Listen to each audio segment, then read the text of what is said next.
Hello guys. അപ്പോൾ ഇന്ന് നമുക്ക് ട്രിവാൻഡ്രം സൈറ്റ് സീയിങ് കൊടുക്കണമായിരുന്നു. ഇവിടെ ഇനി ഹോട്ടലിൽ ചെന്നിട്ട് വേണം ഗസ്റ്റിന് എവിടേക്കാണ് പോകേണ്ടതെന്നൊന്ന് ചോദിക്കാനായിട്ട്.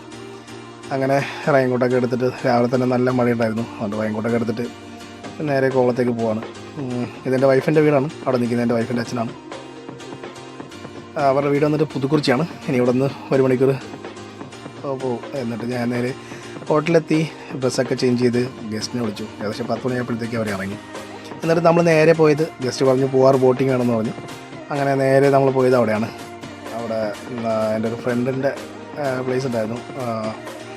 അങ്ങനെ അവനെ വിട്ട് അവരെ കയറ്റി വിട്ടായിരുന്നു പൂവാർ ബോട്ടിങ്ങിലേക്ക്. ഗസ്റ്റ് ഇങ്ങോട്ട് പറഞ്ഞതാണ് പൂവാർ ബോട്ടിങ് വേണമെന്ന് പറഞ്ഞിട്ട്. അതെന്തോ ഗൂഗിളിലൊക്കെ സെർച്ച് ചെയ്ത് ബെസ്റ്റ് വിസിറ്റിംഗ് പ്ലേസ് എന്നൊക്കെ സെർച്ച് ചെയ്തപ്പോഴത്തേക്ക് ഇതൊക്കെയാണ് വന്നതെന്ന് പറഞ്ഞു. അപ്പോഴത്തേക്ക് കൊണ്ടുപോയി. ഇതാണ് നിയാസ്, എൻ്റെ ഫ്രണ്ടാണ്. എൻ്റെ അടുത്താണ് കൊണ്ടുപോയത്. എന്നിട്ട് ജസ്റ്റ് 1.5 മണിക്കൂർ കഴിഞ്ഞ് തിരിച്ചു വന്നായിരുന്നു. എന്നിട്ട് നേരെ നമ്മൾ കോവളത്തേക്കാണ് പോയത്. കോവളത്ത് അവർക്ക് ലഞ്ച് വേണമെന്ന് പറഞ്ഞായിരുന്നു. അങ്ങനെ അവിടെയുള്ള പഞ്ചാബി ധാബയിൽ കയറി നമ്മൾ ഗസ്റ്റിന് ഫുഡ് കൊടുത്തായിരുന്നു.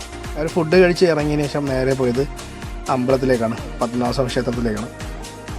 ഏകദേശം അവിടെ 4 മണിയോടെ ഞങ്ങൾ എത്തിയായിരുന്നു. പക്ഷേ ഗസ്റ്റ് തിരിച്ചു വന്നത് ഏകദേശം 7-7:30 കഴിഞ്ഞായിരുന്നു. അങ്ങനെ ഗസ്റ്റിനെ ഹോട്ടലിൽ കൊണ്ട് ഡ്രോപ്പ് ചെയ്തിട്ട് അനിയനെ ഇപ്പോൾ വിളിച്ചിട്ടുണ്ട്. അനിയനെ വരാമെന്ന് പറഞ്ഞിട്ടുണ്ട്. പുള്ളിക്കാരൻ വന്ന് പറഞ്ഞാൽ പുള്ളിക്കാരനെ തിരിച്ച് എൻ്റെ വീട്ടിൽ വിഴിഞ്ഞത്ത് കൊണ്ടാക്കിയിട്ട് അവിടെ നിന്ന് തിരിച്ച് വൈഫിൻ്റെ വീട്ടിലേക്ക് പോകണം. സോ ഇന്നത്തെ വിശേഷം അത്രയേ ഉള്ളൂ. അപ്പോൾ ലൈക്കും സബും ചെയ്തേക്കണേ ഒന്ന്.